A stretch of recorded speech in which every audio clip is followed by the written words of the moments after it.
Hey, this is Oscar Mike, and you're listening to Fourth Shift. No, you idiot. Second Shift. Oh my god, you are so stupid. Everyone, this is Isaac. You're listening to Third Shift.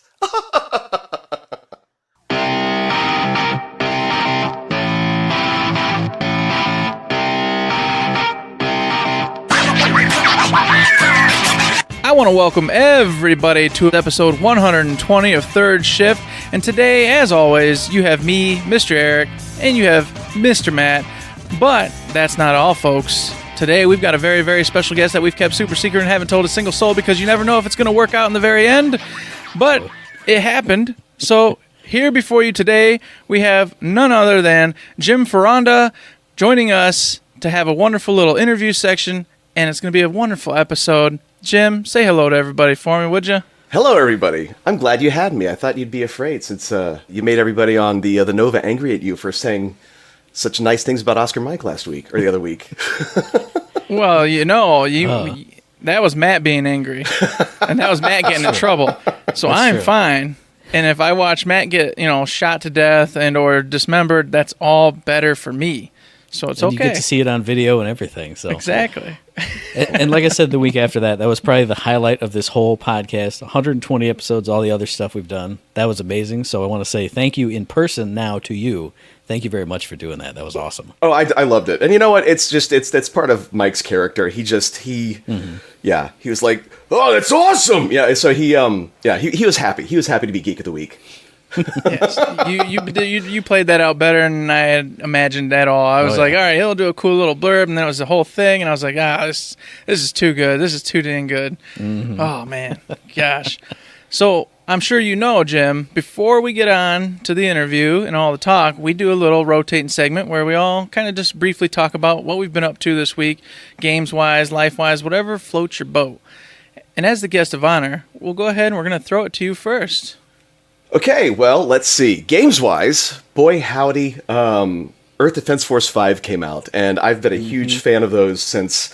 I never played the PS2 one, like the Japanese one, but when it came out on the Xbox 360, there's something about that corny giant monster. They never call them bugs. It's always giant monsters or creatures. But there's something about when they come swarming at you and...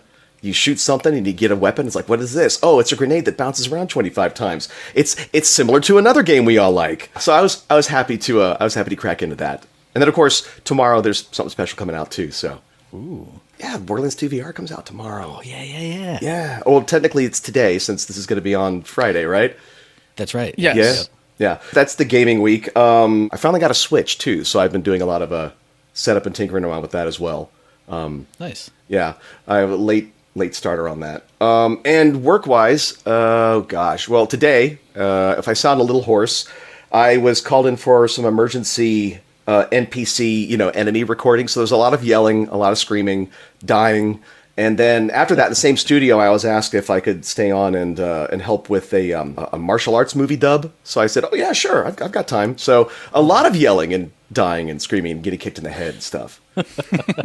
Yeah. Awesome. God bless. I wish. That sounds amazing. Mm-hmm. And with that being said, Matt, we're going to kick it to you. What did you do? Because I'm sure you can match it, right? Well, I can't match quite that much awesome stuff, but I did do two pretty cool things this week. I went and saw Fiddler on the Roof over at the Wharton Center, and that was a really good show. I've never seen it on stage. I'm really familiar with the movie, so I'm really familiar with those iconic performances. So it was a little strange. I had trouble getting into it because I'm like, well, that's not... What is his name? Topol from the movie? Yes. Yep. So it wasn't that guy, and he didn't have that earthy accent, but everyone did a really good job. So I got into it eventually, and then I won't spoil it if anybody hasn't seen it, but there's something that happens at the very end of the movie and the play, and the way they put it up on stage was really interesting and affecting, because they took all the scenery away and had all the actors out there. They're walking someplace, basically, is all I'll say. But they put behind just a white screen, so everyone was just totally in shadow as they were walking around, and it really brought out those emotions of what's happening to them and how they've been marginalized in the society. And it was really cool because just It was silent. There was maybe a little bit of music and just watching them walk, and it was really powerful and really well done. And then the day after that, I went and saw Creed 2, the total opposite tonal shift from what I had just seen. But that was a great movie. I loved it. I love boxing movies. I don't really like boxing in real life because I like movie boxing where hits land super clean and it's dramatic and there's always like big emotional stuff. So I liked the first Creed. This one was more of the same. It was kind of like the Rocky IV of the Creed movies, obviously. So that was a lot of fun. Then on the gaming front, I did a couple streams of Red Dead Redemption 2 over the weekend. Still loving that game. I got chased by gators. It was quite scary. And You then, didn't respect those gators, Matt. You didn't respect the gators. That's what's the problem. No, I did. My horse threw me off, and I went, "Gators, no!" And I ran. I ran horse didn't screaming respect for the them. hills. So where does that take place? Because I haven't played it yet.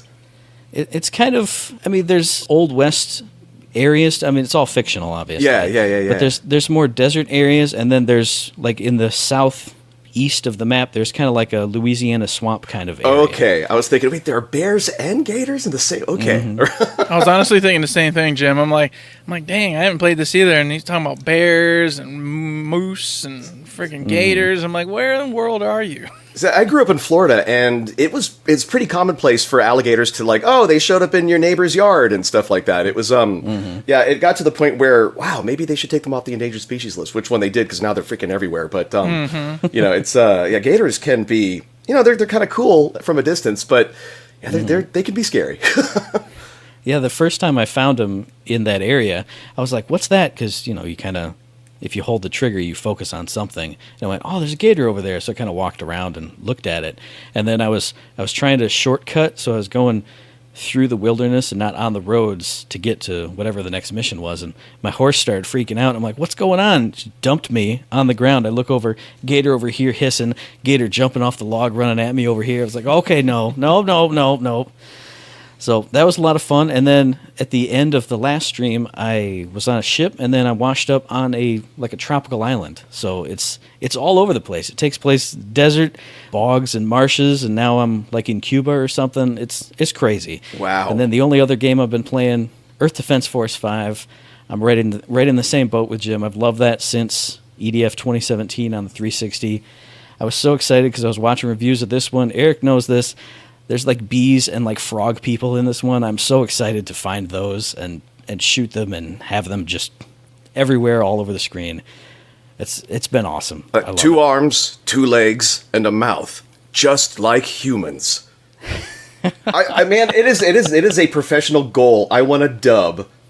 If not an Earth Defense Force, I would love to voice any of Sandlot's stuff because man, they have a lot of fun with the stuff they make. Oh, yeah. I was thinking about that because I was just playing like 30 minutes before we got on here. And I was like, you know what? Because I saw you tweeted about it. And I was like, I wonder if he wants to be in one of these games because it's so cheesy and fun and perfect. I'd love it. So that was pretty much my week. What about you, Eric? What you been up to? Well, I'm glad I went last because I cannot match either of your weeks. I'm the boring one of us, the one that does nothing. But I did have a glorious weekend because I sat here for at least a 5-hour stint playing Dragon Quest with my daughter and got a big boss defeated, did a whole bunch, moved the story along. Really had something I didn't expect to happen in the game. I won't spoil it, but it's a real pivotal moment and a lot of things go down. It doesn't go the way you think it should, basically. And my daughter, she's 6, so she doesn't understand what's going on yet. And so when this happened, it devastated her. So, wow. Yeah. So I had to then play the game for an extra few hours because I had to get pushed past all that events and show her that things were going to be okay. So so she's down here crying, and I go upstairs and I'm like, dear, I got to keep playing the game. Such and such happened, and I got to make this right. So I go downstairs and over. So I spent the next few hours just pushing past all this stuff, getting through the story, just pounding through it. No leveling, no searching. Just it's gonna be fine. Watch. It's gonna be great. Okay. So was she okay? Everything's Yes. cool? Okay, good. Everything's fine. We got to a point where she understands what's going on now, and that there's a hope. Let me just put it this way. At one point, she goes, well, if we're done, Daddy, why don't we just get Dragon Quest 12 then? Because we're done. It's all over. And I'm like, no, well, that's not quite how it works, dear. We're not done yet. We can still do this. It's okay. So that was very entertaining. It's something you don't really think about. And then when your 6-year-old's breaking down in tears over a game, and you're like, oh, that's right. Yeah, this is all fresh for you. I was just thinking about that. She probably isn't out of the everything's fluffy and shiny. Like Disney movies have a couple dark areas, but it's not. It all. But it's winds always up really laughter perfect right after or something. Yeah. Yeah, there's always a basket full of puppies at the end of it, you know? It's Yeah.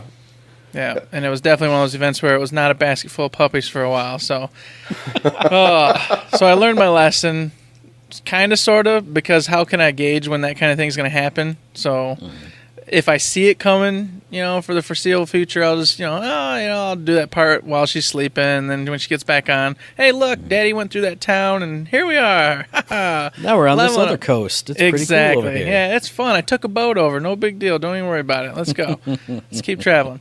Besides that, work-wise, same old crap. Nothing special there. Nothing exciting happening. However, with the Video Game Awards having just gone by, I've been scouring the internet. There's every video I can find for, Rage 2, Anthem, Division 2, etc. I've just been eating it up. Just eating it up. And, of course, what's one by, I just looked at it today. The little one done by it's like an indie game almost. The Pathless. No. Yeah, Pathless. Yeah. Yes, yeah. Pathless, That's the one. That's the one with the bird friend, the archer, and she has like this it's a bird of prey. It's a big bird of prey that can carry her, and yeah. Yeah, I was gonna say she's flying around and doing the running. We were talking about it just the other day, and I was looking at more videos on that, and I'm like, man, this is gonna be really cool. Mm-hmm. So super stoked, and I'll of course keep it up to date. But beyond that, not too much. Same old on our end. So with our weeks out of the way, I want to just get to the meat and potatoes of it. We're going to start with Jim as a young man, bright-eyed, bushy-tailed, coming out of high school. What in the world, Jim? How did you end up in this position where you are today? Let's go ahead and start from the beginning, and we'll kind of just meander through your life and where things went wrong at, because apparently you did something wrong to end up in this awesome position, because I've done everything right, and I'm not there, so, I'm still trying to make my way there. It is an actor's life. So it's Anyway, okay. Went to school in Florida, and I wanted to make films. So I went to Central Florida. Was going to study film, and I was in a class one time, and I remember this is the head of the program at the time, and it was like. You guys watch this Laserdisc of Singing in the Rain, and one of the classmates said, "Are we to get tested on this, or is it? No, I just don't feel like teaching today." Like, a guy literally said that. I'm thinking, wow, what am I learning here? And anyway, and this is all like the pre-major stuff, like the first. And I eventually realized that it was the movie The Big Picture with Kevin Bacon. Have you guys seen that? He's a film student, and then he graduates, he wins like an award, and nobody wants to produce his film. There's a line in that movie that made me think, he's going for an interview at a restaurant, and he says, "Oh, it says here on your resume, you're a director." "Yeah, our busboy Jack is a director. You guys should have a lot to talk about." And then I realized that, I need to be able to find work when I get out of school. So I decided to study advertising, because I always thought advertising was cool. It's like making little movies, and you get out of school and you go straight into writing coupons and prospectuses for vision care companies, and it's just really kind of wow. So that was in Florida. Then I had my first layoff. That's one thing they never teach you in school, and which is what they should, is that if you work in advertising, that you will get laid off at some point in time. Luckily, a person that I had worked with in Tampa had since gone to Dallas, and the advertising agency that was doing the Star Wars Episode 1 promotion for Pizza Hut, because Pizza Hut, Tricon, Pizza Hut and Kentucky Fried Chicken and Taco Bell is all one company. I was going to say Taco Bell. Yeah. I remember very well Taco Bell, yes. Yeah. Mm-hmm. And they were going to do this huge, big promotion with Episode 1. And so they had lost a writer who, let's say, didn't stick to their NDA, apparently. and got caught. So they needed a new writer. And so this guy that worked with me in Tampa knew that I was a huge Star Wars fan. So it's like, I got the perfect guy. And so as luck would have it, I'd been, looking for work and freelancing for like a month. And hey, would you like to move to Dallas and to work on Star Wars? Hell yeah, I will. So I moved to Dallas. So working on Pizza Hut, that was great. Then started working on some other projects, like some, you work in an ad agency, you work on what they tell you to, where they put you. And, we're going to do some spec work for Hasbro Toys. And it was for G.I. Joe, for when they were relaunching the 12-inch stuff.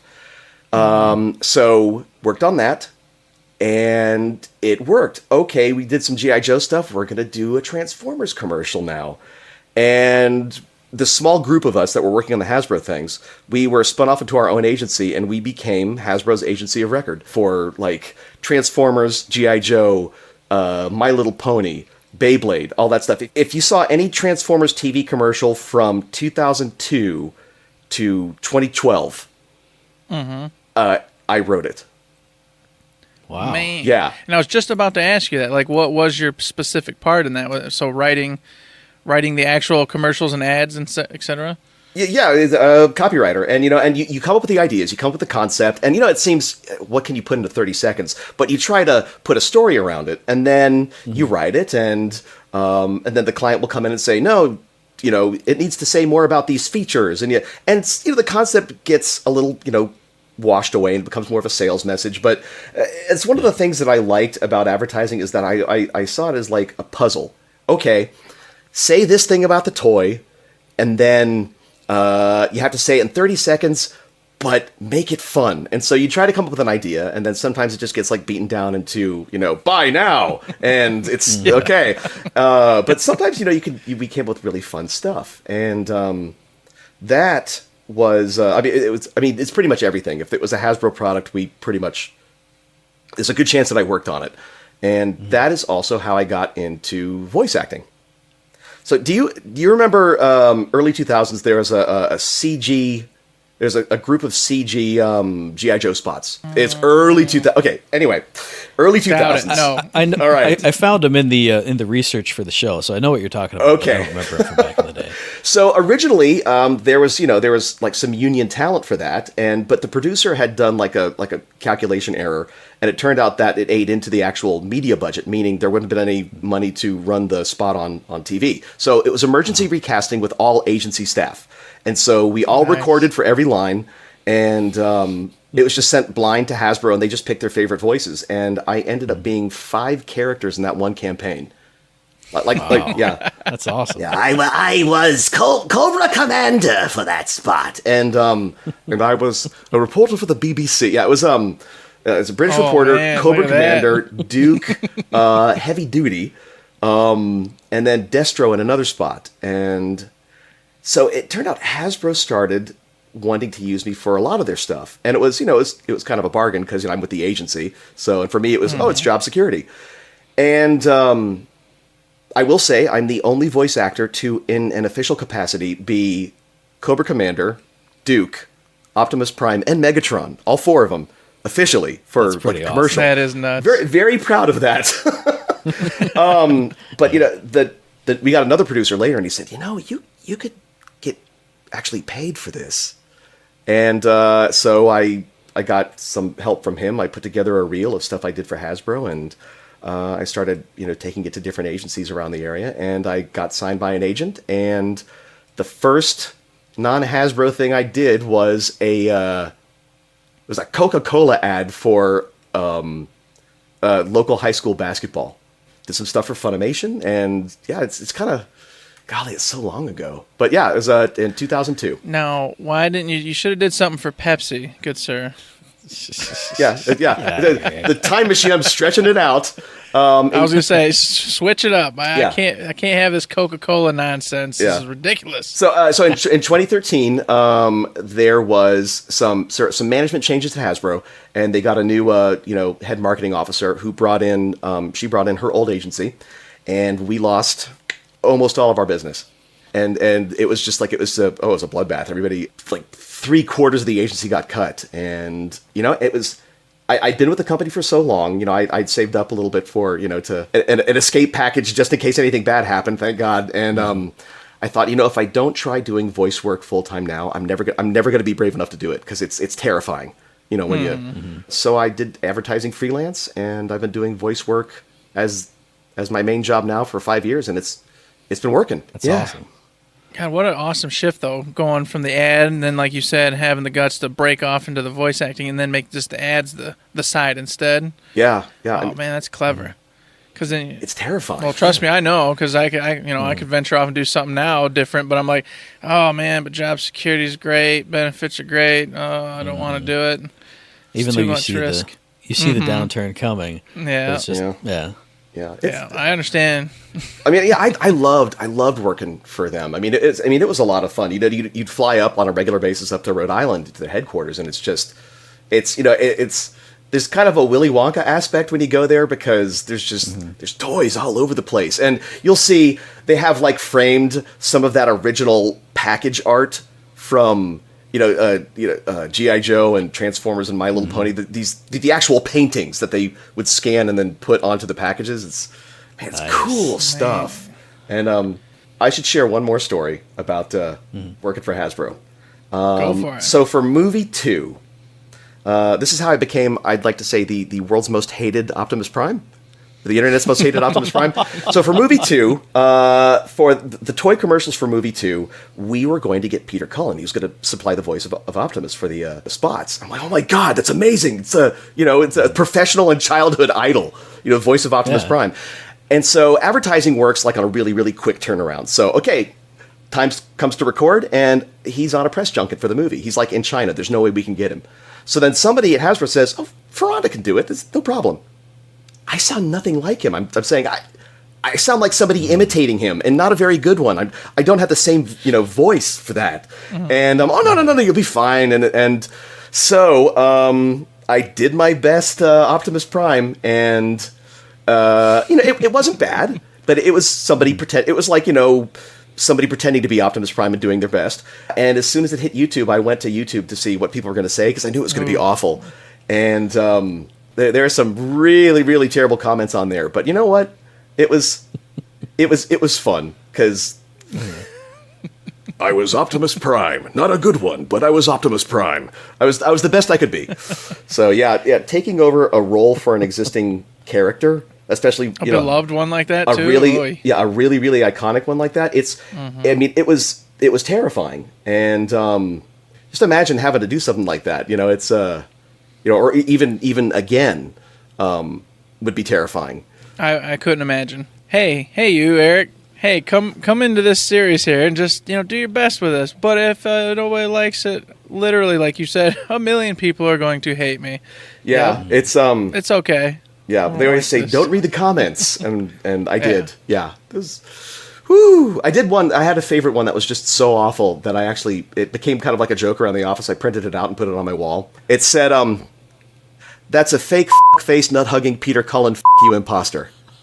Yes. Yeah. However, there was somebody in the same message thread said, "Oh, that's Michael Dorn from Star Trek: Next Generation." Oh, wow. And I don't know how that happened because it's funny because by chance, a friend of mine who works at Hasbro said, hey, so apparently on Wikipedia, that internet legend that is Michael Dorn became so, I guess, it's one of those things that, where something on the internet suddenly becomes fact. If you go to Wikipedia, it says, voice of, movie 2 Transformers commercials, Michael Dorn. If you search for Optimus Prime, and I'm thinking, you know what? Michael Dorn unknowingly is stealing my thunder. But then I'm thinking about how much everybody hated it, so I'm thinking maybe I should just leave that credited to Michael Dorn. Let that one go. Yep. Or see, now you can steal his roles. If ever they want to recast him for something, just put you right in there. You sound the exact same. It is you. I don't know. Michael Dorn, though, man. I mean, he's like huge. If you ever see him, at any sort of Star Trek thing. I mean, when you see them at Comic-Con, I was walking by a Star Trek table. They were doing signings once.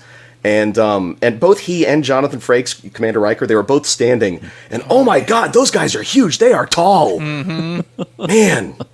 Yeah. Yeah.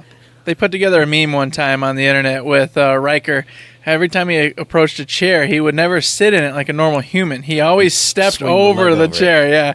And it just, I don't know what about that, but it just cracks me up every time I see it. Because, of course, like you said, he's a huge dude. Yeah, just swing his leg over and sit down, He just swings his leg over the chair every time in that show, all throughout it. That's what he does. And I never caught it growing up. I just watched the show and had a good time. And then that meme came about, or that GIF, or whatever you want to call it, and I just was like, oh my God, that is ridiculous. Well, that's how you sit in chairs of the future.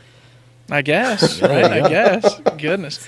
They make them short enough you can just swing your tall leg right over it. Oh, man. But before we get into any of the voice acting, there was one more little thing, and maybe I got this confused, but I saw it. It said that you were the creator of AMP. AMP. I named AMP energy drink. Yes. Before working for Hasbro, it was we were part of a like a product development group, like naming stuff, and one of my coworkers. Do you remember? Oh God, years ago, Pizza Hut had like a snack called the Pizzone, like a P apostrophe. Oh, yeah. Mm-hmm. So a buddy of mine, he named the Pizzone. And Nice. yeah, it's like, oh, okay. But it was Mountain Dew's coming out with a new energy drink. And so what we learned through researching that is energy drinks have a medicinal taste because it's part of that idea that it's somehow good for me. There's vitamins in it along with all the caffeine. And so and Pepsi through Mountain Dew was developing a new energy drink that had all the same energy, but it didn't taste like medicine. You weren't drinking cough syrup or something. And so oh God, we threw out all kinds of names, and one of them was we were talking. You sit around and you brainstorm names, and you just like throw stuff out there. And it's like amped up, amp. Ooh, amp. And so I added that to my list of stuff, and Nice. then the creative director goes through all the names. Ooh, amp, I like this, and so I named AMP energy drink. That's my one product claim to fame, and I think is it even around anymore? Oh yeah. Oh yeah. It's still around. It's not as big as Monster or obviously Red Bull, but it's still there. At least here in Michigan, anyway. We still have it in the display at work, so I'll never not be able to think of that anytime I see it now. I haven't seen it in a while. Maybe it's not bottled in the Texas bottlers. I'm not sure, but yeah. So when Transformers Movie 3 came out, and there was like it was like the NASCAR Autobot that had the AMP logo on it. I'm thinking, yeah. that is, everything has come full circle. How did that happen? Yeah, that's true. That's awesome. Everything I've done, it's all together now. Beautiful. Yeah. AMP energy drink. It's that's my legacy. That is my legacy in advertising. That's not a bad one. That's actually a pretty good one. Because, like I said, it's still here. It's still kicking. And we have a lot of Pepsi factories up here, so maybe that's why we still see it a lot, because we see every brand of freaking Pepsi product there is still exists up here. So maybe it's kind of washing away down there, but hey, it's strong in Michigan, Jim. That's all you need to know. I hope you're enjoying it, and I hope it's keeping you awake. Hey, I do get one every now and again. That's true. But so you switched over, like you said, mainly over to voice acting. Yep. And start out there. Did you start with mostly animation and then work your way into some gaming? Obviously, I think you still work with Funimation, was it? Or Oh yeah. On Funimation right now. Ooh, yeah. I just started a character on a show called That Time I Got Reincarnated as a Slime. I was about to start watching that, actually. So you play RPGs, you will love that show. It's awesome. It's essentially there's a guy, and the Japanese fellow who gets stabbed randomly by an attacker on the street, and he dies, and then he gets reincarnated as a slime in this fantasy world. And slimes are usually like the weakest of the weak, the lowest of the low, but he has the ability to absorb abilities and to create things from the energy that he... And there's so many RPG tropes in that show, but they just make it work. And so I just... there is a character, I just joined the show, and we might be seeing him again later, that character. Well, awesome. Yeah, I don't want to spoil anything for anybody who hasn't read the... don't spoil it. So okay. Yeah, I do. I'm not out at Funimation like all the time, like some of the other actors, but I'm kind of, over the years, I've kind of typecast myself as a character actor. I'm always, it's a growly man, it's a bear person, it's a freaking robot who likes to kill people. It's and I've never heard of that. I've kind of, I've earned this reputation as being a character guy, and slowly but surely, some of the folks out there are casting me as people. And they realize, it was Caitlin, bless her. She cast me as this really nice wood carver artisan in a show called Sakura Quest. Caitlin Glass, she was the voice of Thorn in Battleborn and Winry Rockbell and in Full Metal Alchemist, and she's in everything. But she cast me as a person, and I was so happy. I was happy to not be a murderous insert creature here or something. Nice. Yeah. Well, you're also a person in Full Metal Alchemist, which you just mentioned, right? Yeah. I was. And your head chef in Black Clover. Yes. Which is a small spot, but I want to say that is a fantastic spot. His Salt Bay meme. Yeah, I was. Yes. Yeah. I love dubbing stuff. It's fun. Oh man. Yeah, I saw you as that, and because I've been keeping up to date with Black Clover, and I was like, oh my goodness. So I watch Black Clover with subtitles, and then I saw that you're in that as the head chef, and I'm like, okay, nope, I gotta go back, and I gotta rewatch those 2 episodes because I need to see this. It's gonna be great. I'm super stoked about it. Now, I had a couple questions about like the anime VO especially, because I know back when I was watching anime really heavy quite a while ago, it seemed like each kind of like production studio had their own stable of actors. Is that kind of how it works? Are you like mainly contracted with a studio, or kind of does everybody get to freelance and they just have a pool they like to choose from because you're established and you work well? Or? Folks can pretty much float, wherever they go. It seemed like that, I think, because ADV was in Houston, and actors just lived in Houston, and sometimes they would drive up to Houston to record stuff at Funny, and sometimes Dallas actors would head south and stay like in Houston for like a day or two and record stuff there. I got into it, I think, like later, so I never did anything for ADV, but I was doing a lot of work for Funny, and then there were some changes and stuff. I had a day job. I couldn't record during the day. They changed it to where they didn't want anybody recording after hours, so that kind of put a huge damper on my anime career for a while. But it seems that I've done more game work, I think, than anime work, in a sense. I mean, I've done a lot of anime, but it's not as much as like a lot of other people. But I think I'm known more for stuff from the games that I've done, I think. And to tie into that question, I kind of, and maybe you don't know because like you said, you do more games really than you do the animation stuff. But I've always wondered, so sometimes a script comes by and the translation's like really bad. Obviously, you know English, you see the script, and then you go, oh, wow, okay. Goodness gracious, what happened here? Is there any room for you, the voice actor, to then go, hey, some of these lines are really not so hot, and do they give you room to wiggle with that, or do you literally just got to roll with what they give you and make the best of it? Or are you talking about in anime? Yes, in anime specifically. Oh gosh, they have whole teams of people that translate and do writing and stuff like that. And I think when they write, there's the rough translation, but then depending on the number of mouth flaps, because there's the mouth popping open and closed and stuff like that. Yeah. I mean, the meaning might be, yes, thank you, but then the mouth might be flapping for quite some time, and so they have to embellish that line with some dialogue that will fit that.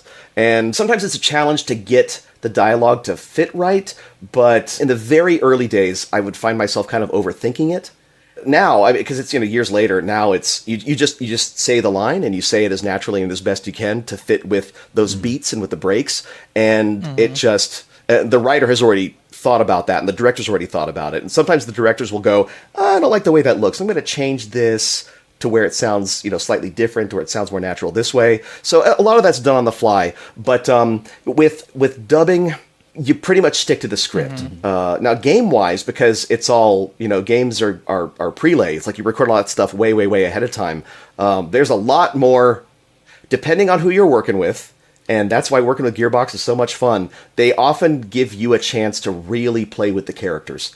I mean, honestly, in Battleborn, I got spoiled working on that because all the writers on Battleborn, Aaron and Sam, and Dante, everybody they let you just play with the characters. I mean, we lived them for so long. I mean, I worked on Battleborn for, golly, almost 3 years, over 2.5 years with those characters. And but it's fun when you can ad-lib stuff. But yeah, anime, Now, Danny, because you're fitting to an existing performance, like visual performance speaking, you need to really stick with the script. Gotcha. Sent through a couple questions, and she did want to ask specifically about anime and dubbing and sticking to a performance. As far as like your character and getting into the character and how that character is portrayed, she asked, do you listen to the original VO at all, or is it basically just what the director and everyone else tells you how that character is going to be? Well, so for example, I like to really figure out where the characters are coming from. So for example, in Slime, this character Geld, who is he's an orc. Who I'm not going to spoil anything, but I went into the light novels that the show and the manga and the anime are based on to figure out where does he come from, what is his story, what is he all about, and so I like having an idea of who the character is, even for something small. I like having something to kind of express from, to live from. And even Muscular in My Hero Academia.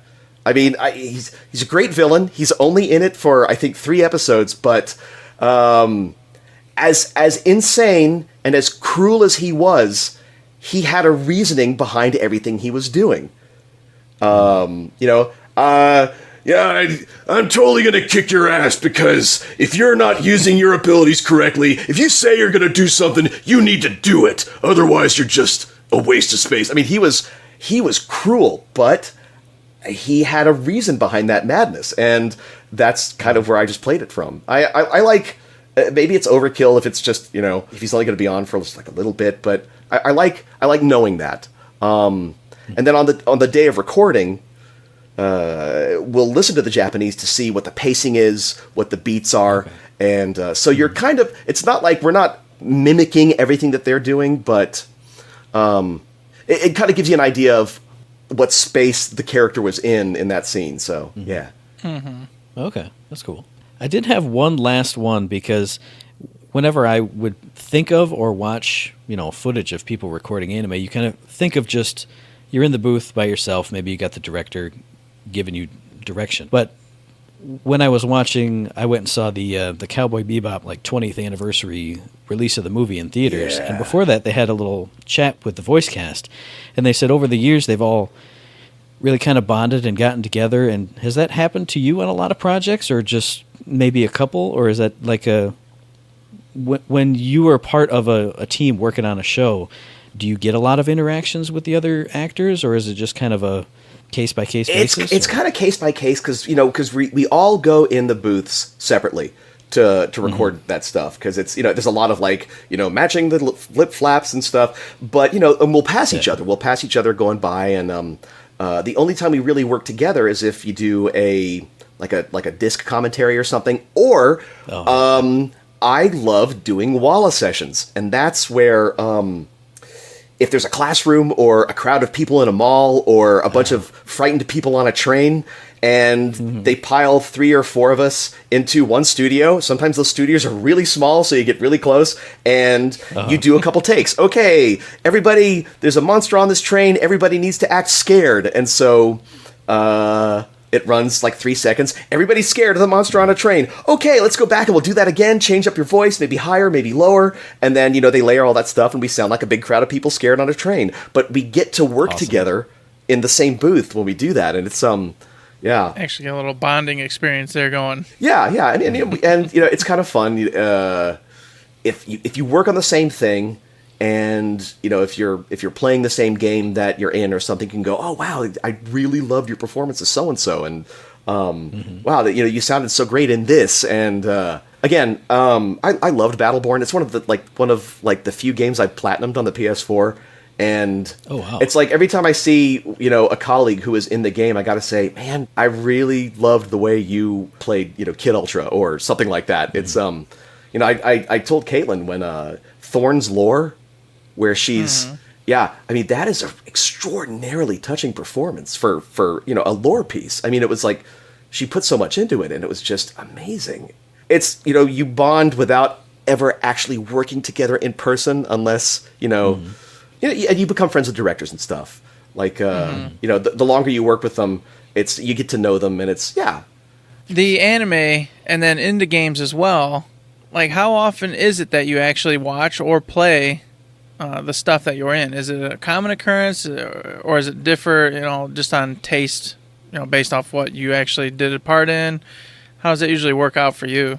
Well, if I have a platform I can play it on, then I'll try it out. If it's a game, oh my gosh, I've been in Smite so many times, and I am terrible at it. I gotta confess, I am terrible at Smite. I am awful at it.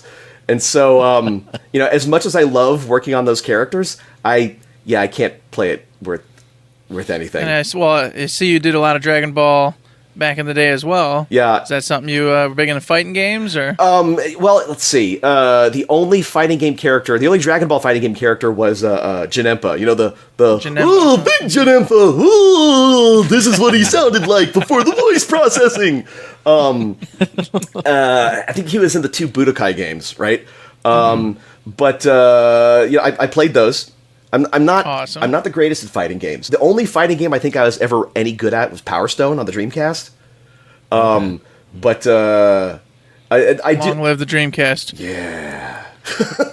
What a great system that was. I am. Oh yeah. No, I like playing the games that I'm like. I loved Killing Floor 2. That's a fun game. It's a really fun. It's kind of picks up the torch of the Left 4 Dead series. If you get just a good group of friends, okay, let's survive this thing and make it to the end. And of course the Borderlands games, played through all of those. Oh yeah. And Battleborn. Sometimes a game could be like ludicrously hard. Very first game I was ever in was a Sega game, a brawler called Spike Out Battle Street on the Xbox. Okay. And yeah, that was a hard game, and that game itself was because it was one of those. It was like an arcade brawler where it's like, we're gonna make it really easy for you to die, so you put in another quarter, but it's a home game. Yeah. And there was a limited number of credits, so yeah, that was a funny one, because that was one of the ones where when we recorded it, we thought the style was going to be one way, and then I guess they changed the style of how the animation was done. So the voice, I refer to it as my Jill Sandwich moment, where everybody did their absolute best, and then the way it ended up being produced, it comes across very wooden and kind of silly. So yeah, it's yeah. Awesome. So if you guys ever see Spike Out Battle Street in stores, I'm sorry. I'm definitely gonna go on YouTube and watch a long play. Oh yeah, oh yeah. I was just thinking that. I'm like, I'm gonna check this out. All right. Yeah. Chris Sabat and I have a great scene together, and it's it's hilarious. It's just because it just came out so goofy. So you switched over to video games mostly. Like, how did that happen? And then how did you meet Gearbox and get started on the Borderlands with them? Or were you doing something before then? Because I know you did some Brothers in Arms too. So yeah. The very first time I ever worked for Gearbox was for multiplayer character A in one of the Brothers in Arms games. I can't even remember which one it was. But yeah, that was the first time I worked with Gearbox, and I was a tank commander in the next one. Basically, my agent would say, "Here's some auditions," and you get an email, and then you record them, and then you send them off, and then you see what happens. Or sometimes, as in the case with Borderlands, it was actually auditioning in person. And I auditioned for Borderlands way back when it was serious Borderlands, before it got the makeover. And I knew the producer casually. I would bump into him. He was also an actor. He was hired by Gearbox to basically do all the casting. And next time I saw him, he goes, "Oh yeah, you were the second choice for the engineer." And I was like, "Oh, I wish you hadn't told me that, because it makes me feel like I got really close and didn't make it." Which and still fell. Yeah, but then I guess there was the style change, and I missed out on that casting, but I ended up doing a lot of work on the DLC for Borderlands 1. And that's how I kind of got on that radar. And then I read for everything for Borderlands 2, landed the Doll Corporation, and just a bunch of other creatures and stuff.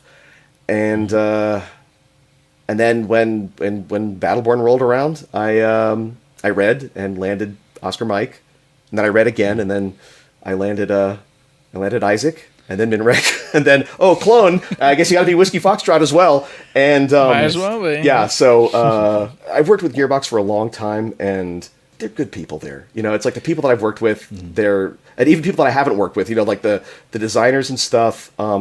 After working on Battleborn, actually like midway into it, Aaron Lindy, who is the writer I'd worked with mostly on that in the beginning, he invited me over for lunch to get a tour of Gearbox, and I was walking through, and you see these rooms filled with artists and programmers and sound designers, and everybody is doing the absolute best they can, they're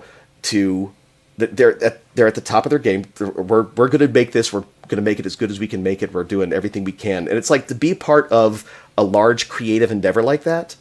Because, if you work at an ad agency, you're like a small team of like 2 or 3 people working on a 30-second commercial. But a giant endeavor like a video game title with, pages and pages of dialogue and, artwork and animation and effects and stuff, to be a part of that, I refer to it as kind of like that Starfleet feeling, as I'm a part of something really big and this is great. I'm proud to be a part of this, and I am. I still am. I was and I still am. To be a part of a giant creative thing like that it's really humbling, and I feel honored to be allowed to be a part of it. Coming from a day job and doing voice work on the side. And I'm one of those guys, I get imposter syndrome a lot, where I feel like, do I really belong here? Am I really doing this? Battleborn was the first thing that made me think, I am a voice actor. This is working. It was a good feeling. And, it's like, got a lot of flack on the internet. A lot of people love to naysay it. And you know what? It's a good game. I loved it. It's an amazing game. I mean, we preached it forever. Yeah, and it's like, and no matter what anybody says about it, I will never, ever feel bad about that game, because I am so proud of the work done on it, and I'm proud to be a part of it. I do gotta say, now we've talked with Ash previously on an episode, and we've talked with Joe King previously on an episode. And you paint a picture here of this bright place where all these people are working. Okay, well, I've got different reports, all right? So Ash tells me he works in a dungeon where he's whipped daily. He doesn't see the light of day. He's got these small teams, these little cubicles. He doesn't know anybody in the place. Everybody upstairs is dancing and laughing and having a great time. And then Joe came on, and he kind of said, yeah, it's 3rd and 4th floors. It's like Compulsion Games. We Happy Few, up here it's all party and we're all popping joy and having a good old time, and then those little ghouls downstairs are doing their thing. Now you're trying to tell me that it's all happy on all the floors, everybody's smiling and working hard? What? I only go in there for every so often. I'm not there every day, but when I meet people, I'm sure work is work, and sometimes work can wear you down. Like I said, I loved working on toy commercials. It was great, but it could be a beatdown quite often. But as a whole, I loved it. But the job, any job can be tough, and but the people I've met, working with people for over 2.5 years and seeing them, and you just, I like to consider a lot of the folks at Gearbox friends now. I made friends over the course of working on Battleborn, and they're just... That's what I was going to ask. Like, when you were doing the Borderlands, did kind of your relationships with them start to kind of grow a little bit and make it easier to progress over there and get the bigger roles and get a chance at that? Or was it literally every time it was just boom, boom, you're coming in, who is this, Jim Foronda? Okay, cool. Let's see what he's got. Well, if you see, the stuff I did in Borderlands, it was a bunch of little bit parts and stuff like that, sprinkled across, the game. And so you'd come in and you'd meet like the sound guys and the writer, and you'd do your best, and if they liked your work, great. Then they'll remember you next time. But you still have to audition, and you got to do your best. If you're just not the right voice for it, then you're not the right voice for it. If I was not cast as something, I would not take it personally. I wouldn't take it as like a vindictive thing. Oh, we're not going to hire him again. It's you just didn't fit that role. Yeah, you just don't fit that role. Nature of the beast. Yeah, it's just how it works. Voice acting in general, I think, is like you can't take things personally, because a ton of people are all going after the same thing, and a oh, I auditioned for this role, but I didn't get it. Who did they hire? Oh, he's great. It's like I don't feel bad because it ended up sounding different than how I would have sounded, and that's fine. It's like I don't take it personally. Unless somebody unless somebody flat out said you suck. I mean, yeah, I would take it personally. When people ask me what voice acting is, I like to say when people wanting to get into it, I try to prepare them. I say acting is a never-ending stream of failure punctuated with the occasional success, because you audition and you don't get something, and you audition and you don't get it, and every so often you do get something, and that's awesome, and that's just part of it. You can't land everything, because then nobody else would be able to work. And I was just gonna say exactly what you basically said was, in that type of business you can't close doors. You need to make sure all doors are constantly open, because they're always going to have another role. There's always going to be another part, and you want to make sure you're there auditioning for that part, because like you said, there's going to be a million you don't get for every one you get. And it makes perfect sense. That's, as you said, terrifying, though. Yeah. Yeah. We put out some question requests to the patrons, so I did have a couple just kind of general questions from a couple of them. Two kind of tie together. Do you have a favorite character voice that you've done, and or do you enjoy doing certain kinds of voices more than others? Like you talked about how you liked being a person versus like a monster or a crazy guy, but do you like certain types of roles better, or is there a certain favorite that stands out? It's hard to say which roles I like, because you can like things for different reasons. I loved being Tatsuo on Sakura Quest, because he was this very bright-eyed dreamer. He loved his art, and he wanted it to do some good, and he wanted to help. He wants to help bring business back to the city. It's one of those slice of life things that takes place in a small town in Japan.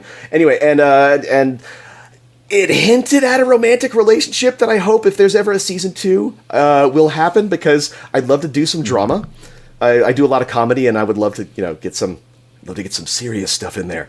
But then you switch over to something like Battleborn, and you've got Isaac, who is just so mean and so terrible, but he sounds so happy saying all those terrible things. And then you've got Oscar Mike, who is this clone that everybody has the preconceptions he's the super dude bro, but deep down inside he loves cats, and he writes poetry, and he's afraid of spiders, and those characters evolved over time, and they're kind of like, I call them like vocal children, and it's hard to pick a favorite, but I think because I spent so much time with the characters in Battleborn, I really do love them. And people always say, which one's your favorite? And I can't, depending on how I feel that day, I'll have a different favorite. But yeah, it's hard to pick a favorite anything. It really is. So if you're feeling particularly murderous towards meatbags that day, then Isaac is definitely hands favorite. down. Yeah, if I'm feeling very bitter about something, or if I'm just like, man, I'm worked up over this thing that happened, and then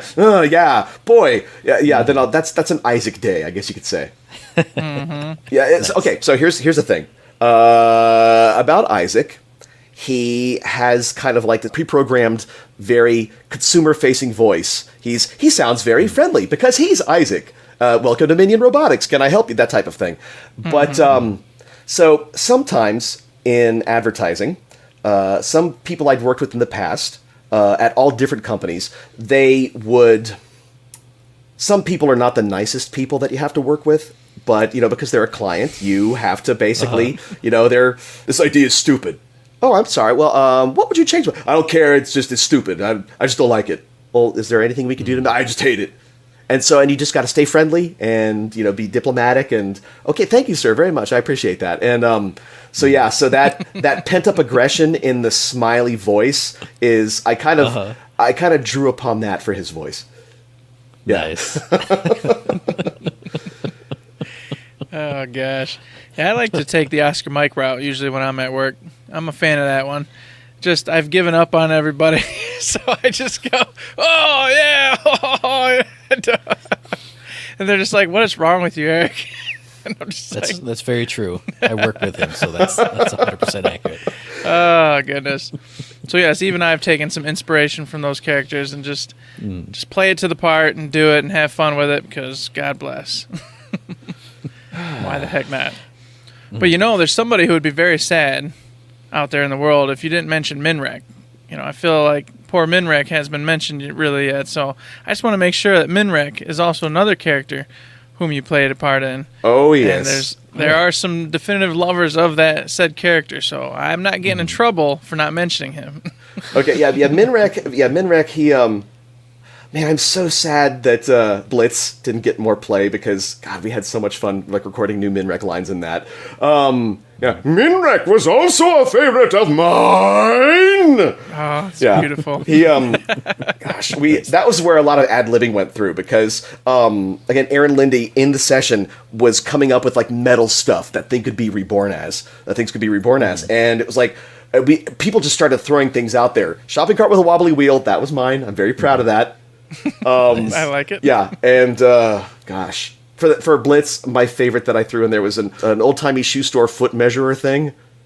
Because you know those things that you used to put like it was just what metal thing? Shoe stores and yeah. Oh gosh, it's yeah. Again, and all those characters. I will say, Minrek, made my neck hurt because in order to do this voice, there are these two cords on the side of your neck that kind of stretch out. And doing that for about 3 hours, my neck was killing me. It was right before the Thanksgiving holiday, and my wife and I drove to Tennessee to visit family, and I could not turn my head to check lanes. I had to ask her, "Am I clear to get over in the lane?" Because if I would turn my head, there was this sharp stabbing pain in my neck, and it was not good. Well, that kind of dovetails into, at least a little bit, into another question from one of the patrons, is obviously, as a voice actor, I'm sure you get used to it eventually, but how do you keep yourself from getting sore throats, hoarse voices, especially like today when you were doing a lot of deaths and screaming and all that kind of thing? Yeah, well, today I sound good. Like I will be fine tomorrow. It was just a little roughness. However, I back to Battleborn, I learned how to properly yell on Battleborn. The very first day recording as Oscar Mike, when he yells airstrike, that big airstrike yell, I just yelled, and I felt a sharp stabbing pain in my throat, and I was like, it sounded awful. And then later on, Joel McDonald, who is he's a voice director at Gearbox now. I worked with him on One Piece at Funimation, and he explained to me, he's like, "Oh yeah, that happened to me. That is literally rupturing a blood vessel in your throat when you do that. Ooh, wow. When you scream at the top of your lungs." And I was like, "Oh, so that's what happened." But I learned how to basically do their voices and how to yell without killing myself every time, I yell. It's one of those things to where it's like people ask, how do you breathe? It's just something you just kind of like innately learn how to do.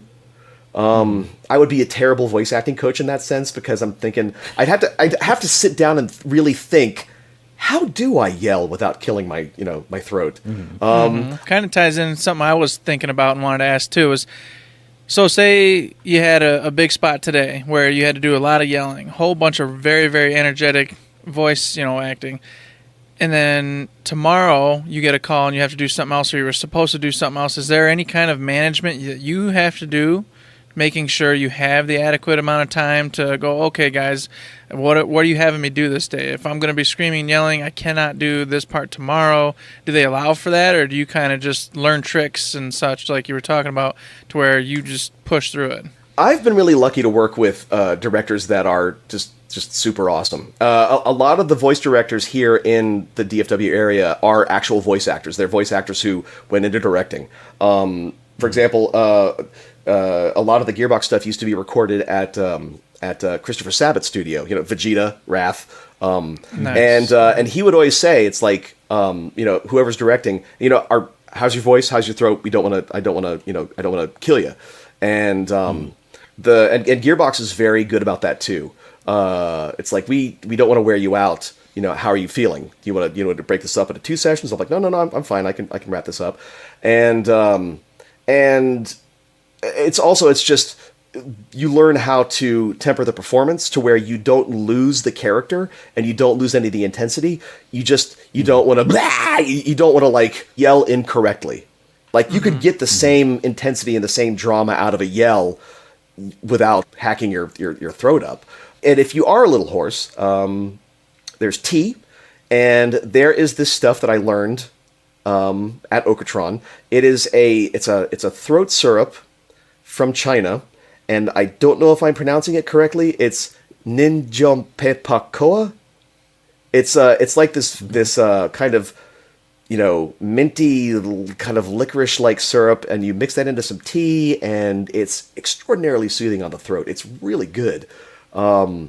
Yeah, after I started using that there's a bottle there like that everybody could make tea with. I ordered some online, and I've got some in the fridge right now. I'm actually gonna have some tea later with that in it. Awesome. You're over here at Gearbox. You're still doing. I mean, are you still doing other stuff too? I mean, obviously you are. You have to be. Basically, I guess what I'm trying to get at is you've been working hand in hand on Battleborn for quite some time now. It's something you're very proud of. That's how I got to know you, was through your communications with all the community who loved Battleborn, and we're really just digging all the characters. And we were like, oh man, this guy's really cool. Da da da. And so we've followed you up and been going with you ever since we started the podcast. And now that Battleborn's wrapped, they're moving on to other things.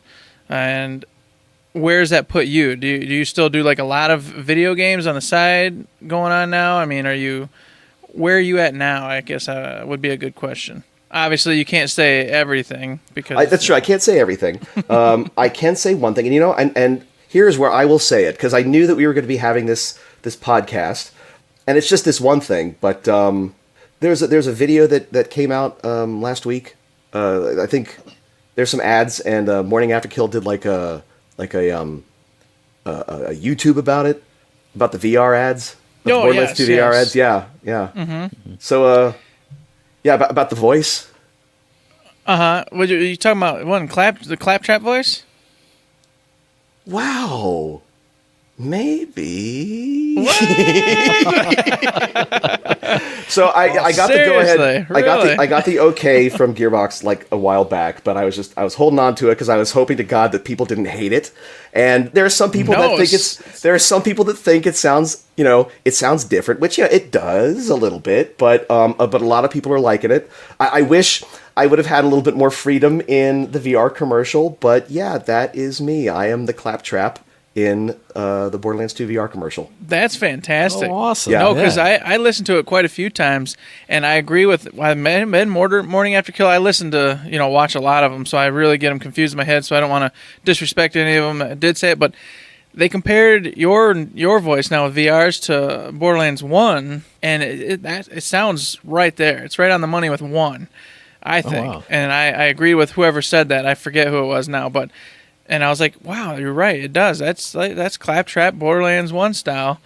And it's fantastic. So here's the interesting thing about that is that was actually done with an ad agency. And there actually wasn't anybody at Gearbox present at the time. But they were the ones that basically put me through the ringer to see if I could do it. So when it came time to do the commercial, it's interesting. I think there were probably some people on that advertising team that were into Borderlands 1 and then some were into Borderlands 2. So they had me record those lines a million different ways. They had me record them. They had me, welcome VR minion. They wanted me to do it like really excited, the hyper claptrap style. And then they wanted me, okay, now dial it back and make him a little more deadpan. I'm like, okay, deadpan claptrap, how would he sound? He's still got to sound a little excited, and so I ran the full gamut. And so it, like a lot of the people that say, man, he sounded really, kind of mellow. He wasn't as excited as Claptrap normally is. And I'm thinking, well, there were takes where I was, but they ended up going with, and so I was curious as to when they ran those, which ones they would pick. And I was so nervous. I was terrified, thinking, please don't be another Optimus Prime. I know. And don't let this be Optimus. See, that's why I wanted to tell you guys that, because that's one of the reasons why I was kind of terrified of it. But that was coming up, and the folks at Gearbox, they contacted me and they said, hey, do you think you could do this? And it's to step into those shoes, because David created the sound and the voice of that character. And, he's so iconic for them. And, I mean, I've enjoyed, listening to him and him driving me nuts and stuff like that, myself. Oh, yeah. And it's like to be asked to do that. Absolutely. I was floored. That's an awesome role. That is fantastic. Wow. And it's not something that I took lightly. It's not something that I'm taking lightly. I wanted to be a claptrap that people would like and would think would fit that sound, and to because that is a huge responsibility. And it's a super huge honor that they asked me to try it, and that Borderlands 2 VR claptrap commercial. That's me. It's interesting, those parallels. Here's a character that people grew up with that you replaced for a commercial. Here's another one that a whole new generation of people are growing up with, spending hundreds and hundreds of hours with, and now you get to take over that role too. It's I want them to enjoy it. I don't, it's like I don't want. Yeah. I was really happy to hear it because I'm thinking, oh wow, it actually, because I hadn't heard it. It sounds good. It sounds okay. Oh boy, I mean that makes you nervous because boy, if you make people angry on the internet, holy cow. yeah. But I was reading that a lot of people are liking it, so I'm glad. I was just gonna say that I saw a lot of comments, and most of them were all positive. I really didn't see anything negative. There was a few that were like, well, I could definitely tell, but it's good, Yeah, and but there's overall, everyone loved it. Yeah, I mean, there's no way you can match somebody's voice identically. There's always going to be a switch in the voice print, but there's a certain delivery that the way he talks that and I did my best, and Gearbox liked it, and they said do this thing, and there you go. Well, that's definitely a big congratulations, sir. Because definitely. claptrap, woo! I've been hinting at it on Twitter over the last few days, and I saw that's a right. couple of Yeah, your you posts, have, but I totally missed it. I was what is he talking Yeah, about? I didn't even think about there's it. there's a thing about there's like one was about a button that I picked up when I visited Japan, and look, there's a claptrap pop keychain right next to the muscular keychain from My Hero Academia. That's the bag. Yeah. Yes, Yeah. now it makes sense. There was another one where it's like, and I'm not going to apologize for it. I really liked Kimono Friends. This is goofy ass anime, but I loved it. And I'm like, look, I got these two Nendroids, and then there's a little claptrap. There's the McFarlane claptrap just kind of peeking around the corner in the back. Yeah. And see if anybody would pick up on it. And then I made the tweet talking about how Scott Lang in the Avengers trailer, in the Endgame trailer, he's pretty much the claptrap of the Marvel Cinematic Universe. It's a dramatic moment. Hey guys, it's me. Are you home? Yeah, and I'm thinking, and so I was wondering, will anybody pick up on this? That I've made 3 claptrap posts. But I didn't. yeah. So yeah, That is awesome. I figured I'm thinking, you know what? Maybe I'll reveal that's me on third shift, and so there you go, guys. We got a Thank you scoop. for the You got a And- scoop. Right. And we get to forevermore say we've had claptrap on the show. That's true. Boom! That's Look awesome. at that. Adding it to the list of things. So Minrack, Oscar Mike, Whiskey Foxtrot, Isaac, Claptrap. We've had Optimus Prime on the show. Oh my goodness. We've had Dragon Ball Z character. my Goodness, gosh. that is awesome. Well, and that leads, of course, to better things, newer things. Who knows what? Oh goodness. Here's hoping. Well, I definitely here's the Yeah. hoping. Because, in the future, hopefully, we can get you back on the show and talk about more stuff in the future. I would love great. that. That would be great. Someday, when, that reminds me. This is the question I've asked everybody, and I'm not going to forget it. Hey, have you met the big man, Randy Pitchford himself? I met him briefly, and this is the same day that I was there with Aaron, and he gave me the first tour of Gearbox, and it's horribly embarrassing. So, we're walking along, and Randy, he's obviously, he's with other people, and it's kind of like businessy. And Aaron says, "Oh, here, I want you to meet Randy." And so he's like, "Oh, Randy, this is Jim Foronda. He's the voice of..." The only thing that comes to my mind that I could possibly think of is, I love your shirts. Because he wears, because he wears like those really flashy, super multicolored shirts and stuff like that, and I like super colorful stuff, You know what I mean? It's like man, I love your shirts. That's what I say to Randy Pitchford when I meet him the first time. I'm thinking, and after I'm thinking, why did I say I love your shirts? That is the goofiest thing. What? You know? And so yeah, so I did get to meet him once, but like again, he was in the middle of like a thing, and he was kind enough to kind of step aside and meet me, and I was just like, hello, sir. Nice. Oh Man. boy. So he was a nice guy, stepped out, said hello, and Oh yeah. and then you made that wonderful comment. Yeah, it's like, you know, sometimes, oh gosh, I play Dungeons and Dragons with some friends that I play Dungeons and Dragons every Sunday with some folks that work at Gearbox. And so we were playing a game like a couple months ago, and he was there, and he walks by, and then he doubles back, he's like, hey guys, and then just keeps going. So, Beautiful. yeah. See, I've been trying to put together a picture, you know, and every time we get anybody who's had contact with him, I like to hear their experience with Randy, because we've got a mythos going here of what Randy is, who he is, and I just like to kind of piece it together, you know, bit by bit of what is the enigma Randy Pitchford. You know what I mean? Well, I think when you're a public face like that, it's like people only see like one side. They don't get to know like the whole person, you know. Mm-hmm. Oh, I did chat with Randy at on the Nerdvana stream once. So both Randy Varnell and Randy Pitchford. Randy Varnell, yeah, they were doing yeah, and so Sam Winkler, one of the writers, said, "Oh, you should call in as your characters," and so I did. So. Yep, I remember that episode, which is another wonderful thing we discussed on the show. Nirvana Spirits, where are they at? They better be coming back. Yep, we remember that episode very fondly. Mm-hmm. And I'll say with Varnell, I know he's writing a book right now, or talking about writing a book. Yeah. I know he's been going a lot of stuff, and I'm super interested because, man, the job he did with the lore and everything going on in Battleborn, fantastic. And I know he's not the only one that worked on it, so I'm not trying to just give credit strictly to him, but fantastic stuff. It's all very well done. It just drew me in, and I'm like, well, if he can help put together something like that, then what can he do? You know, give him some time to write a book. I'm super stoked to see what he's got in store for us in the future. Yeah, likewise. Because the world that was created for. Here's the thing: when you look at the world in Battleborn, you look at the world in Borderlands. I mean, it's a world creation where there's so much detail that it's like you can imagine that place existing, and you can imagine other places. It's like I always wondered in Battleborn. I always wondered what were these places like before things started to darken, and that's why with all the extra lore that was written for it, it's like, wow, this is really cool.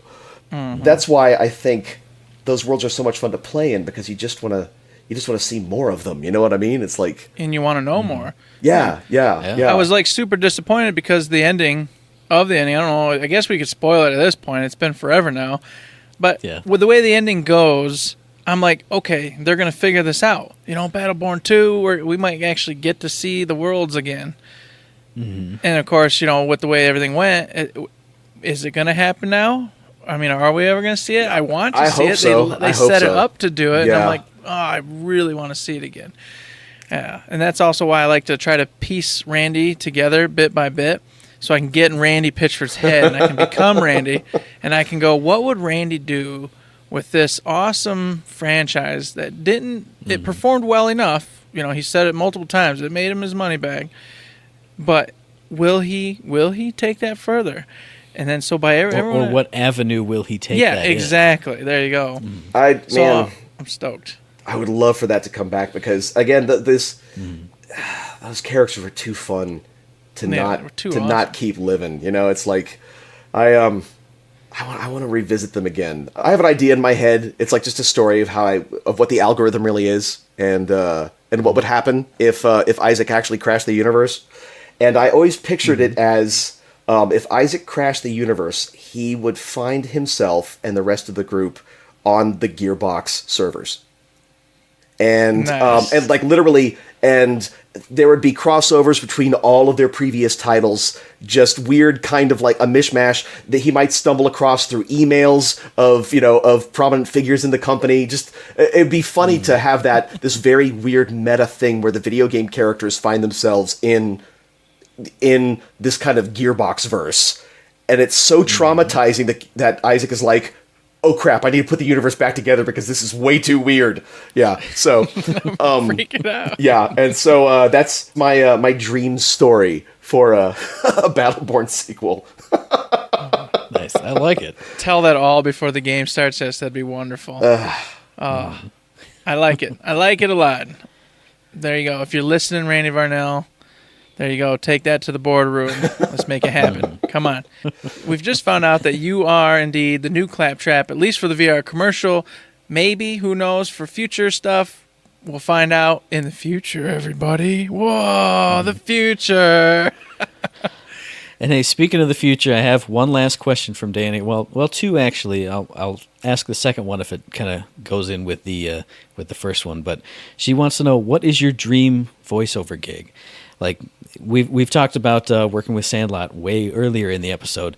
Any other companies you'd really like to work with, or franchises you'd like to work on? Maybe some favorites you like to play that you'd like to be part of? Anything like that? Gosh,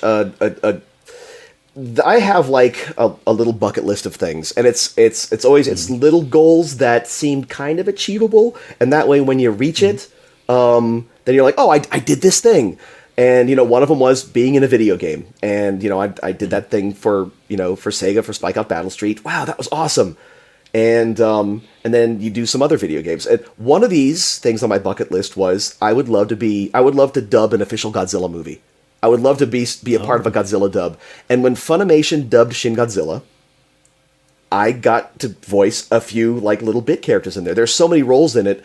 Nice. I voiced a tank commander and a father in a family of 3 that gets crushed in a building, and it's little bit parts sprinkled throughout. But by golly, I was in an official Toho Godzilla picture, and boy, that felt good. And it's awesome. like it doesn't care. I don't care how small it is. I was in a Godzilla movie. Yay! Man, I would love to voice a Disney feature film, a Disney or a Pixar feature film. I would love to be. Of course, they always cast celebrities in those, but even, just a character in the background or something, just, it's one of those little goofy, joke characters that appears like once or twice. That would be, man, that'd be great. Just to be part of that pantheon of animated film. Well, there's got to be a shop for you at it. I mean, because there's a ton of, like, heck, Mulan. Yeah, the main people are, knowns, but there was, like, the 3 or 4 sidekicks. They were in the movie the entire time, great characters. Now, maybe you know who they were, but to me, especially at the time, I had no idea who any of these individuals were. So, there's a lot of side awesome characters who actually sometimes steal the spotlight. If any video game characters I ever voiced, if they were to, say, appear in a Wreck-It Ralph 3, there you go. Ooh. Yeah, there you go. Actually, that's legitimate. Yeah. Hey, that could literally happen. So, yeah, that'd be cool. I know that's why when Ready Player One came out, I was, after, people seeing the Battleborn characters pop up, man, I scoured every frame of that to see if any of my guys were in there, but, well, they weren't. Very sad. Yeah, unfortunate. and they didn't have their voices anyway, but still, it's kind of cool that some of those that some of the characters were, though. I don't know why Trash Can Bird, but whatever. Whatever. I think Isaac would have been much better, or Oscar Mike, but Trash Can Bird. You get what you get. You get Trash Can Bird. Oh man, it's like I love Benedict as a character, but I am terrible with him. I just, Hence he is the Trash Can Bird. But man, I've seen people play him like that are just like dead aim with him. It's crazy. I'm not good. I'm terrible with snipers, and I'm terrible with anything that's like one shot, one kill. I'm like spray and pray. That's why I'm pretty good with Isaac. I'm okay with Isaac, I guess. I'm sort of I'm with Isaac. But no, I'm better than with other characters. So I'm a Phoebe. Phoebe all the way. Ah. I love Phoebe. I'll just play Pendles. Just Pendles. And Alani. I was good with Oscar Mike starting off, though. I did got him leveled out and maxed up very first character, so I feel you with the Oscar Mike. Yeah, I like playing as Oscar Mike. I'm not that good with him. I like the non-me's. I really like playing as Caldarius. He's fun. Arendi, who I love playing as Arendi. Oh, and yes. Pendles also is just a blast to play. And it's crazy because, when you pick it up and like, oh, I haven't played this character in a long time. And you go, man, this character's really fun. That was the one thing I loved about that, is that every character was like, wow, this is great. Unfortunately, I started playing Eldragon after they made him kind of glass cannon-y. So, yeah. I'm not good with Eldragon. I'm not good with Benedict. Fun characters, but I'm not good with them at all. Yeah, Eldragon just I am useless. And Calvin, who I wanted to be good at so bad. You are the worst. I'm the worst Calvin in the world. I cannot use Calvin. It's impossible. I love Kelvin as a character, though. Yeah, I felt so bad for Eldragon because I started playing him right before they made Yeah. the big change to him, and I was just wrecking shop. And then I just went, "Oh, I He can't was do just it anymore." indestructible. Man, it's like you see him charging at you in multiplayer, and you're just like, yeah. Oh yeah, Yeah, you ran exactly. Yeah. I remember being I was gonna Phoebe say shield generator for Mike and just run away. every time. I was Phoebe seeing him running up, and I went, nope, teleport, pew, pew, I'm out. Golly, and she was just unstoppable in the CTT. Do you remember that? Mm-mm. Oh yeah, the closed tentacle test, man. She was just like she was way overpowered. I heard about it, Yeah. yeah, but I didn't actually. I just played the beta, and Oh, we played the did technical we? test. Oh yeah, we did do the technical test, but we didn't do a ton of it though because the flash they hadn't got the flashing right, the colors and the flashes. Yeah. And the screen was so cluttered at the time that I couldn't. I had no idea what was going on. I couldn't keep up, and so we backed out of it. And then later, watching like Morning After Kill and those guys, they were talking all about how Phoebe was like a goddess, and I was like, ooh, I like this. Well, Jim, it has been a blast, good sir. We don't want to dive too far into the future because we know the answer is going to be heck no, suckers. Stay tuned. So we're going to end it there, right at the current point in time we are at.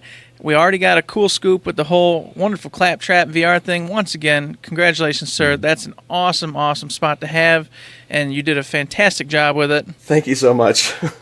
Hey, you know it. And with that, we're going to go ahead and end the interview and move on to the very end of the show and close it all out. So, Matt, you know what you got to do here. I know what I got to do because the listeners know what they got to do. They got to send us feedback, any questions, any comments, any concerns. Did you love the interview? Did I not ask any of the questions you put in? I'm sorry, there were quite a few. But send us all that feedback via email at info@thirdshift.me. Check us out on Twitter at ThirdShiftME and find us on Facebook under Third Shift. Indeed, you can. You can also find us over at Patreon. Did you like what you hear? Did you like the wonderful, cool scoop that we got you, that Jim provided because he is such a fantastic human being? Well, guess what? Maybe consider throwing us a buck. We treat it just like a tip jar. Anything and all things are appreciated. If you cannot, we understand. Because you know what? Christmas is coming. You got to pay bills. You got to buy those kids gifts. Or maybe lumps of coal. I don't know. That's up to you. But you can support us by giving us likes, 5-star ratings, mailbag questions, comments, questions, feedback of any kind. It feeds us. It keeps us motivated and wanting to come on the show and provide you with all sorts of wonderful tips, tricks, news, information, and all the other good stuff. So please consider doing one of those fine things. And of course, this podcast drops every Friday, so we'll be back in your ear holes on the 21st of December for our very next episode. And you can find that episode on iTunes, on Stitcher, on Podbean, on Spotify, and on YouTube. And as I always say, if you like what we're doing and you'd like to help us out, please give us a like, a rating, review, a comment, a subscription, any kind of good thing on any one of those good services, because it does help us out, and we really do appreciate it. And now, Jim, just to close it out, tell everybody where they can find you, social medias, anything you want to plug, anything and everything. Yeah, sure. Well, I pretty much communicate with everybody on Twitter. You can find me at Jim Foronda. A lot of people have misspelled my name in the past, so it's at JimForonda. We're going to close the show out, everybody, and we'd like to thank you for tuning in. But that's all I got for now because my eyes are bleeding and my throat is raw. So we're going to say... Don't forget to save!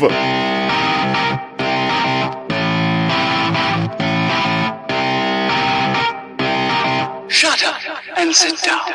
I gotta say, the Gearbox community and the Battleborn community and everybody's been so nice and just really just, I don't know. It's been such a nice group of folks. You know what I mean? I'm happy to be a part of it. And I just want to say, to everybody out there who's listening, thank you for having me.